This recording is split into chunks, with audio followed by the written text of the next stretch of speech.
आज हम देखेंगे एक्सरसाइज 4.1। इसका क्वेश्चन नंबर 1 के जितने भी प्रश्न थे उस सबको हमने हल कर दिया है। आज हम देखेंगे क्वेश्चन नंबर 2 से, जिसमें पहला क्वेश्चन बोल रहा है। सबसे पहले आप ये समझिए, ये बोल रहा है कि निम्न स्थितियों को द्विघात समीकरण के रूप में निरूपित कीजिए। कहने का मतलब है कि आपको हल करके उसका मान नहीं निकालना है, आपको सिर्फ और सिर्फ द्विघात समीकरण के रूप में उसको लिखना है या रखना है। ठीक, आइए इसको हल करते हैं। बोल रहा है एक आयताकार भूखंड का क्षेत्रफल 528 मीटर स्क्वायर है। क्षेत्र की लंबाई, यानी आपको लंबाई मीटर में लेना है, लंबाई चौड़ाई के 2 गुने से 1 अधिक है। देखिए ये वर्ड्स प्रॉब्लम है, ये बहुत आसान होता है अगर आप इसको समझ गए तो। देखिए लंबाई हम तभी ज्ञात कर सकते हैं जब हमको चौड़ाई पता होगा। क्यों? चौड़ाई पता रहेगा तब तो उसके 2 गुने से 1 अधिक करेंगे तो लंबाई होगा। हम एक छोटा सा एग्जांपल लेते हैं। जैसे देखिए, अगर चौड़ाई 10 है, क्या बोल रहा है, चौड़ाई के 2 गुने से 1 अधिक है, लंबाई चौड़ाई के 2 गुने से 1 अधिक है। अगर हम चौड़ाई 10 लेते हैं तो लंबाई क्या होगा, इसके 2 गुने से 1 अधिक, तो 10 का 2 गुना करेंगे, उसमें 1 जोड़ देंगे तो 21 हो जाएगा। अगर चौड़ाई 5 लेते हैं तो इसके 2 गुने से 1 अधिक लंबाई होगा, तो इसका 2 गुना क्या होगा, 5 गुना 2 10 और प्लस 1 क्या होगा, 11 होगा। उसी तरह अगर चौड़ाई को x लेते हैं तो लंबाई क्या होगा, इसका 2 गुना, तो 2 गुना x प्लस 1, यही ना होगा। देखिए अगर हमको आयत की चौड़ाई पता रहेगी तभी तो हम लंबाई निकालेंगे। तो हमने माना कि आयत की चौड़ाई क्या है, x मीटर। ये क्या है, चौड़ाई, ये क्या है, x मीटर। दोनों आमने सामने की भुजा क्या बराबर होती है।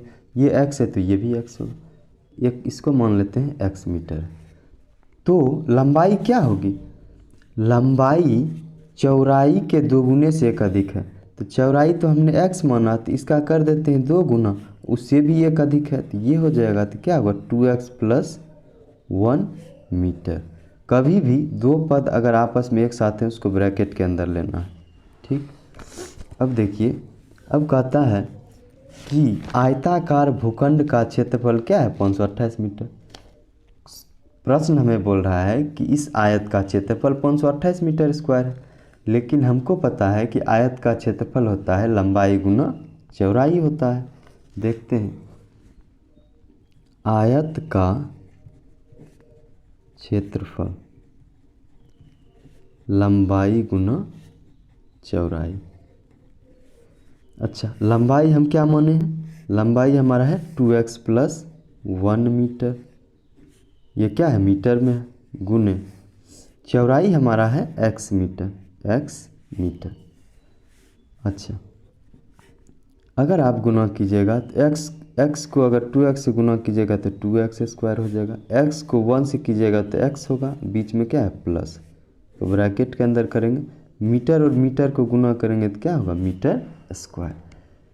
ये अगर हम चौड़ाई को x माने हैं और लंबाई हमारा 2x प्लस 1 है, तो क्षेत्रफल तो ये आना चाहिए।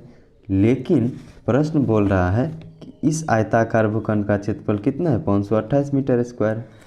आयताकार भूखंड तो यही है, ये और ये हमेशा क्या होगा, बराबर होगा। क्यों? क्योंकि इसी भूखंड का क्षेत्रफल प्रश्न बोल रहा है 528 मीटर स्क्वायर। हमने निकाला है 2x स्क्वायर प्लस 1। क्या करेंगे, 2x स्क्वायर प्लस x बराबर क्या होगा, 528 मीटर स्क्वायर। यहाँ भी क्या है, मीटर स्क्वायर है। यहाँ लिख देना है प्रश्नानुसार, प्रश्न के अनुसार।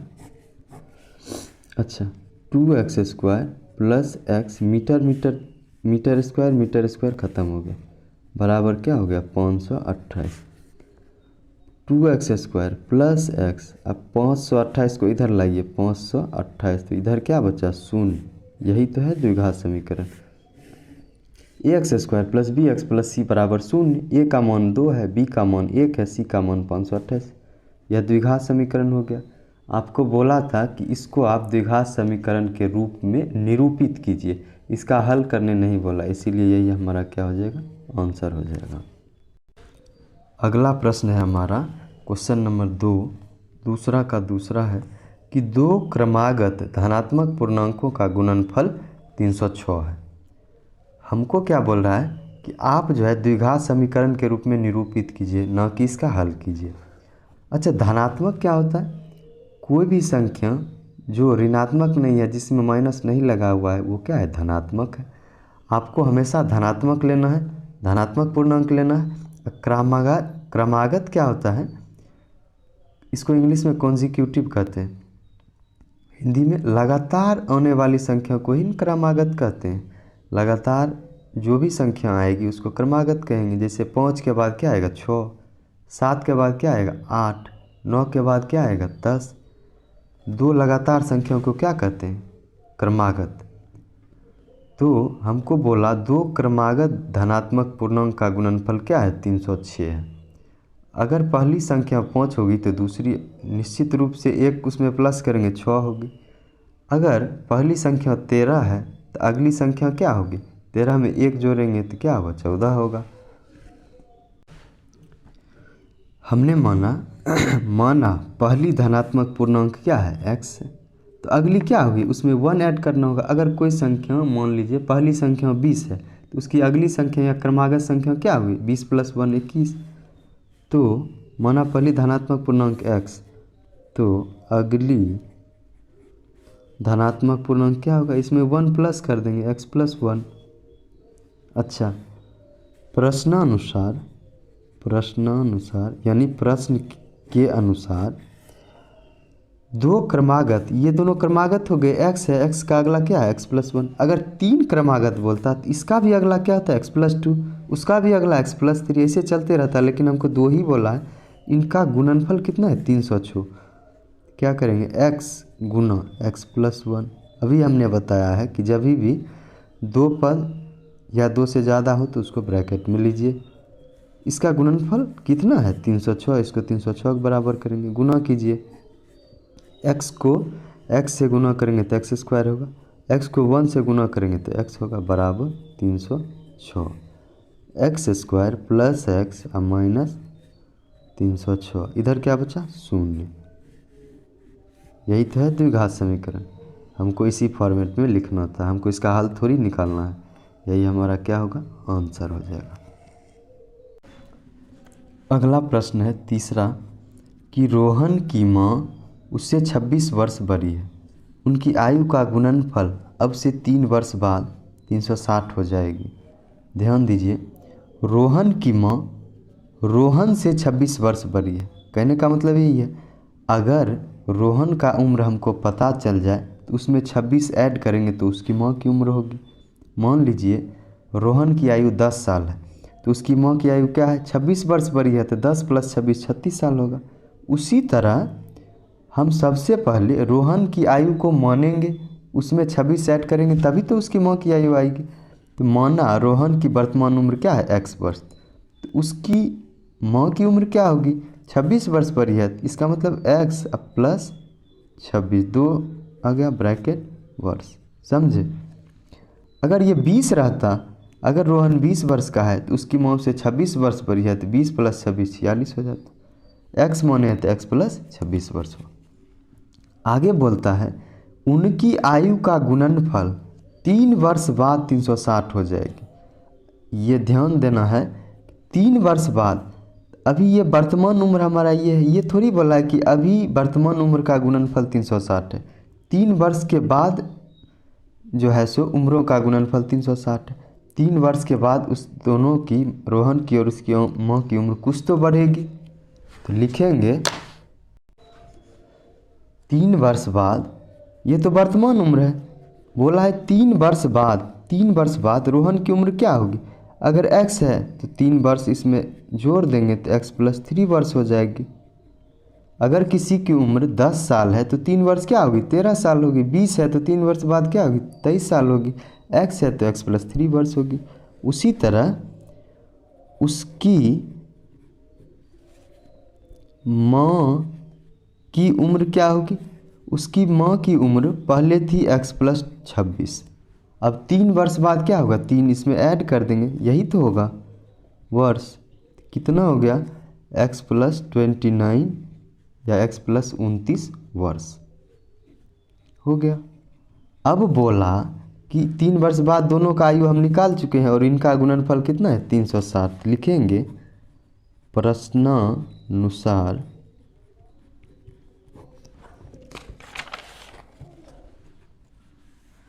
तीन वर्ष बाद दोनों की आयु का गुणनफल। 3 वर्ष बाद रोहन की उम्र है x+3 और उसकी माँ की उम्र है x+29। दोनों को के उम्र का गुणनफल कितना है, 360।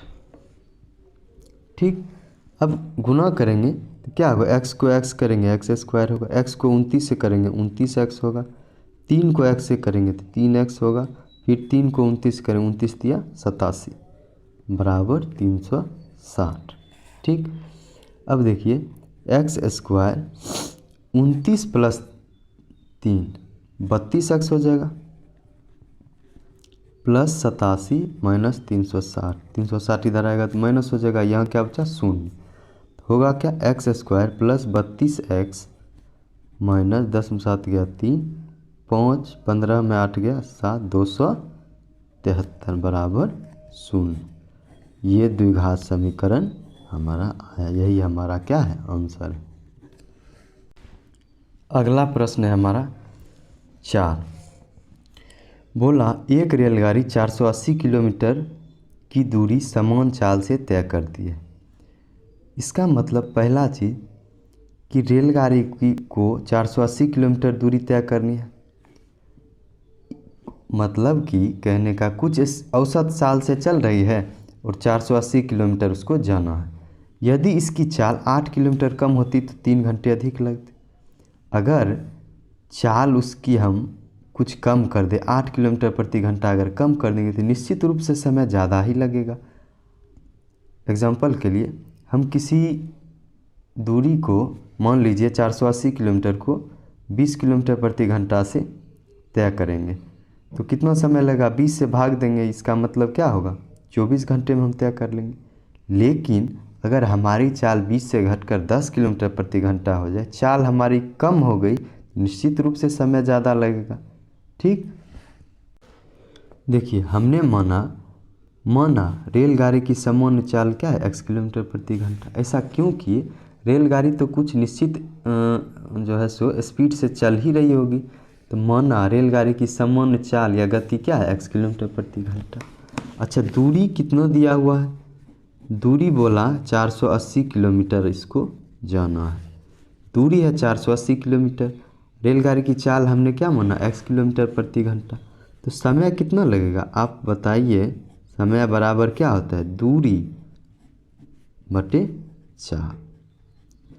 जाना है उसको 480 किलोमीटर, उसकी चाल है x किलोमीटर प्रति घंटा, तो उसको एक सामान्य समय क्या लगेगा, दूरी 480 किलोमीटर। देखिए 480 किलोमीटर, चाल क्या है, x किलोमीटर प्रति घंटा, किलोमीटर किलोमीटर कटा तो क्या होगा, 480/x घंटा। इसका मतलब है कि वह अगर अपनी सामान्य चाल से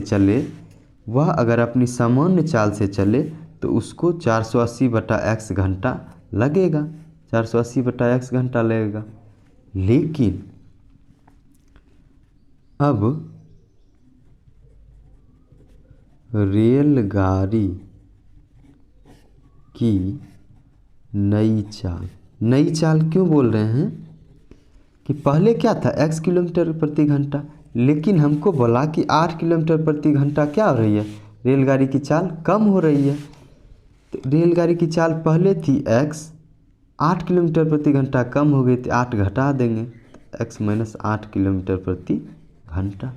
अच्छा, जो एक्चुअल समय है, जो नॉर्मल स्पीड से चलने पर समय लगता है वो है 480/1। लेकिन अब अगर चाल उसकी कम हो गई है, अगर चाल कम हो गई है तो समय ज़्यादा लगेगा, तो लिखेंगे नया समय क्या होगा, थोड़ा ज़्यादा लगेगा, चाल कम हो गया तो समय ज़्यादा लग जाएगा, लेकिन दूरी तो हमारी उतना ही है। दूरी हमारे लिए क्या है, 480 किलोमीटर ही है। नया समय क्या होगा, दूरी बटे चाल। तो दूरी तो हमारा वही है, फिक्स है 480 किलोमीटर, बटे चाल क्या है, x माइनस 8 किलोमीटर प्रति घंटा। किलोमीटर 480 बटा x माइनस 8 आवर। ये नया समय, ये वास्तविक समय है कि इसको इतना लगना चाहिए, इसको इतना ही लगना चाहिए, लेकिन आपने चाल कम कर दी है तो समय थोड़ा ज़्यादा लगेगा। तो नया समय क्या है, x माइनस 8, 480 बटे x माइनस। अब प्रश्नानुसार देखिए, ध्यान से समझ, बहुत अच्छा क्वेश्चन है।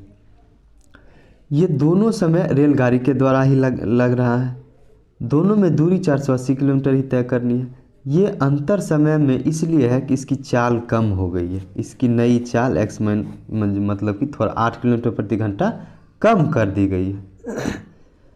आप बताइए कि ये समय ज़्यादा होगा या ये समय ज़्यादा होगा।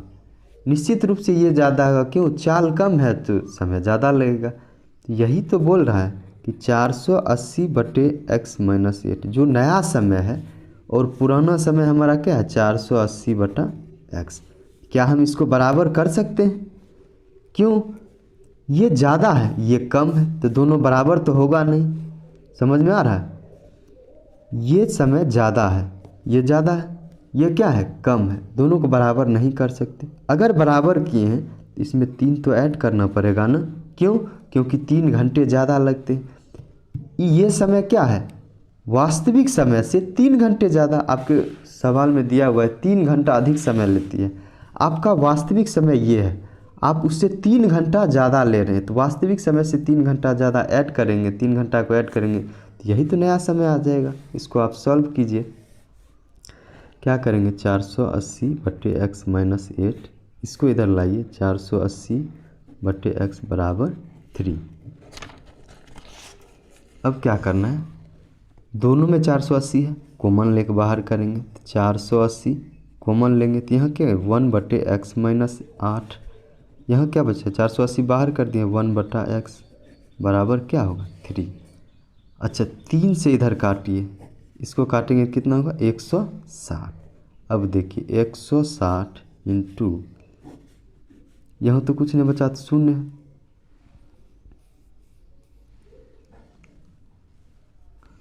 अब देखिए इस दोनों का एलसीएम क्या होगा, x इंटू एक्स माइनस 8।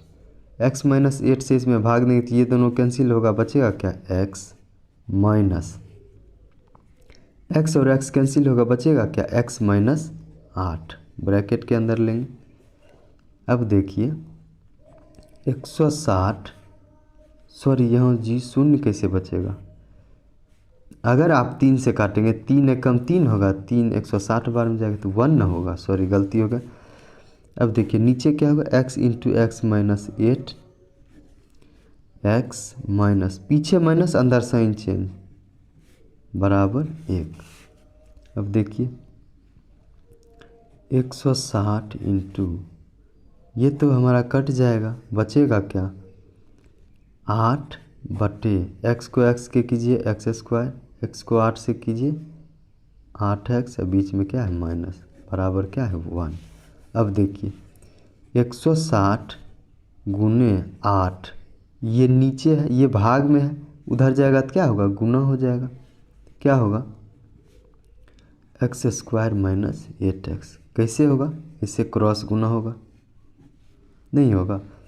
160 को 8 से ऊपर वाला तो यहीं रह जाएगा, नीचे वाला उधर चला जाएगा, तो होगा क्या, 1280 बराबर एक्स स्क्वायर माइनस 8x। अब देखिए एक्स स्क्वायर माइनस 8x तो ऐसे रहेगा, प्लस 1280 इधर आएगा तो क्या होगा, माइनस 1280। यहाँ क्या बचेगा, शून्य। इसको सही तरीके से लिख देंगे, x square minus 8x minus 1280 बराबर शून्य। क्या यह द्विघात समीकरण नहीं है, हाँ है, ax square plus B X plus C format में यह द्विघात समीकरण, यही हमारा क्या है, आंसर है।